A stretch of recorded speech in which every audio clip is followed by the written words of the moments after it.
Well, it's time for my 2 cents, and happy New Year's Eve. You know, I'm going to talk about all things New Year's Eve, good and bad. For me, I always felt like New Year's Eve was sad. I didn't think you were ringing in the new year. I think that even that song, Auld Lang Syne, just except for the last scene in It's a Wonderful Life, I thought that song was depressing. It's a Wonderful Life saved that song for me. I always felt like there was A, sadness at the end of the year, B, back when you were single, too much pressure to be with someone on New Year's Eve, and C, I never really thought that it was a great time to make resolutions. You know, I read an article recently that said 90% of resolutions aren't followed through with, right? I mean, we know that. We do it ourselves.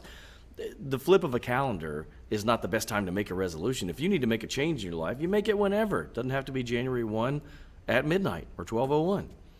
So for me, I was always kind of lukewarm on New Year's Eve. Now, until 2020.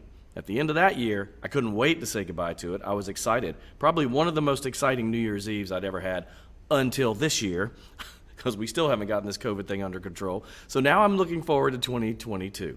I will say this, the passing of Betty White adds some extra solemnness to this New Year's Eve for me. I loved her. I grew up with her. It was very sad to hear that.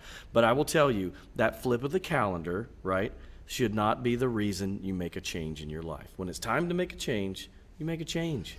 But happy New Year's Eve anyway, and I hope you have a great night tonight. Have fun. That's just my 2 cents, and that's your 4 to 5. WFMY News 2 at 5 starts now.